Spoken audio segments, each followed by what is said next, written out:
Guys, welcome back to our channel. কেমন আছো তোমরা সবাই? আশা করি সবাই খুব ভালো আছি। তো আর একটা ব্লগ নিয়ে তোমাদের সঙ্গে চলে আসলাম। তো আজকে যাব বন্ধুদের মানে বান্ধবীদের সাথে দেখা করতে। আমাদের তিনজনের বান্ধবীর দেখা করার আজকে ডেট আছে। ওরা বলেছে আমার হাতের কিছু একটা খাবে আর প্লাস বিরিয়ানি কিনে নিয়ে যাবো। তো আজকে কি বানাবো ভেবে পনিরের আইটেম বানাচ্ছি, পনির টিক্কা। তো পনির টিক্কা আজকে বানাবো, প্রথমবার আমি বানাবো অবশ্য। তো হচ্ছে রেসিপিটা তোমাদের সাথে শেয়ার করব। আর যদি রেসিপিটা দেখতে চাও তাহলে পুরো ভিডিওটা দেখতে থাকো। হ্যাঁ, আর যদি ভালো লাগে তাহলে একটা লাইক করে দেবে। হ্যাঁ, তাহলে চলো বেশি বকবক না করো, এমনিতেই অনেক লেট হয়ে গেছে। তো আগে তাড়াতাড়ি চলো রান্নাটা শুরু করি। তো এবার আগে মশলাটা ম্যারিনেট করে নেব। তার জন্য আগে দিয়ে দিচ্ছি দই।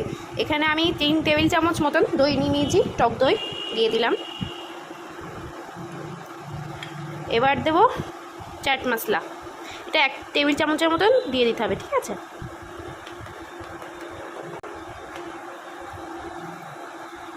এবার দিয়ে দেব কাশ্মীরি মির্চ। হ্যাঁ,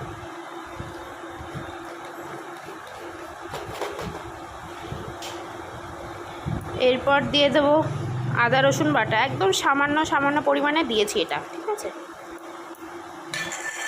আর এবার দেব লেবু।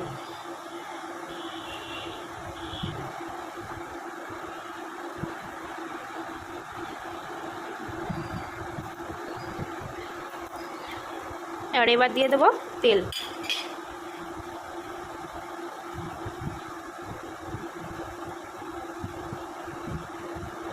তেল দিয়ে দিলাম। এবার দিয়ে দেবো আমি কেচাপ।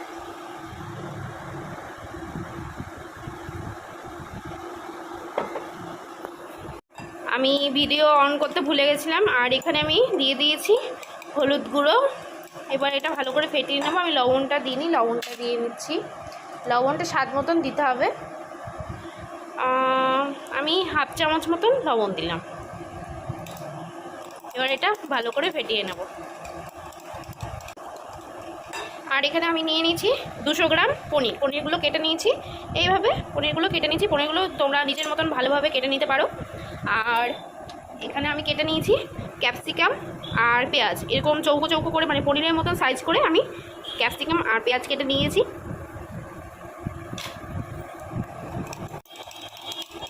এবার আমি আগে এই ক্যাপসিকাম আর পেঁয়াজগুলো কেটে নিয়েছি, এগুলো দিয়ে দেবো।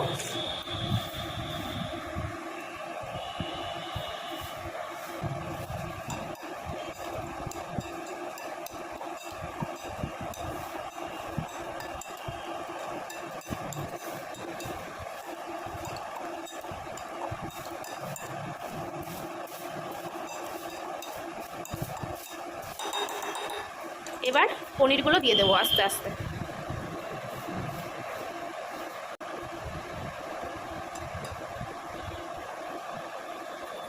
এবার হাত দিয়ে মাখিয়ে নেবো, কারণ পনিরটা তো খুবই নরম, তো এটা হাত দিয়ে মাখালে যথেষ্ট ভালো।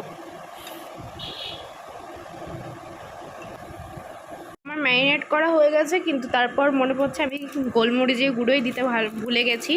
তো এখন আমি গোলমরিচের গুঁড়ো দিয়ে দিচ্ছি।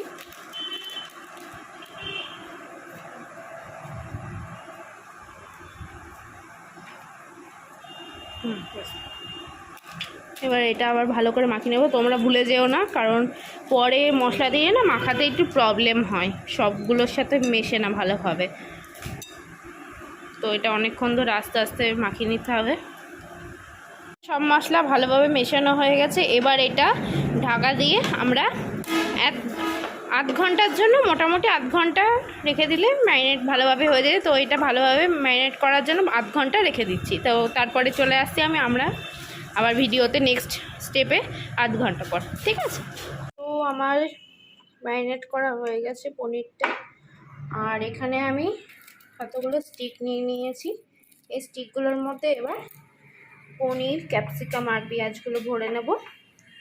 তো চলো এই স্টিকগুলো রেডি করে নিই আগে। তো এখানে আমার স্টিকগুলো বানানো হয়ে গেছে। এখানে আমার মোট 11টা স্টিক হয়েছে। আমি 2টো করে পনির, ক্যাপসিকাম আর মাঝে পেঁয়াজ দিয়েছি। এবার এগুলোকে হালকা করে একটু ফ্রাই করে নিতে হবে, তাহলে আমাদের কমপ্লিট চিকেন টিক্কা। তাহলে চলো ফ্রাইটা এবার করে নিই ঝটপট। ওইখানে তাওয়া বসিয়ে দিয়েছি, এবার তাওয়াটা একটু গরম হোক, তারপর তেল দিয়ে দেবো।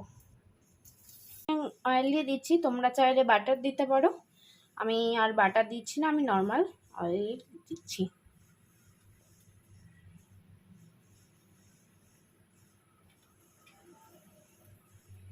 আমি সবগুলো একসঙ্গে ফ্রাই করে নেব, তো আমি 3 চামচ মতন তেল দিয়ে দিলাম এখানে।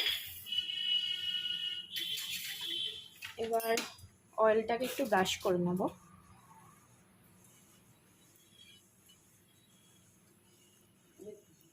এখানে অয়েলটা অনেকটা গরম হয়ে গেছে, এবার আস্তে আস্তে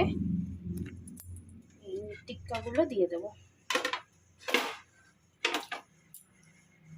আমি ফ্লেমটাকে আগে একটু কমিয়ে দিই, নাহলে ভালো করে কুক হবে না। একদম লোতে দিলাম, এবার একটা একটা করে দিয়ে দেবো।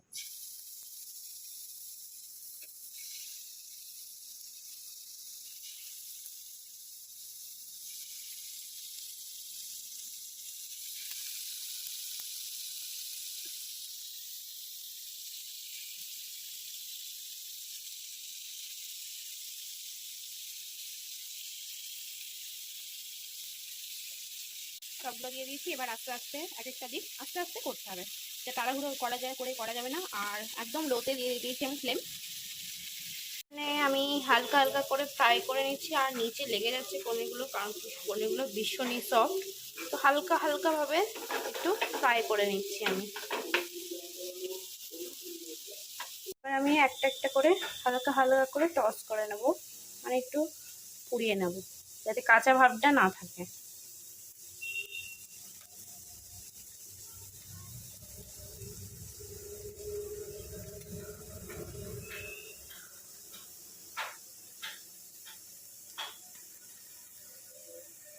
এটা করলে একটু স্মোকি ফ্লেভারটা চলে আসে, তো খেতে আরও ভালো লাগে সেই জন্য। কিন্তু আমি এক হাতে ফোন এক হাতে করতে পারছি না ঠিকঠাকভাবে।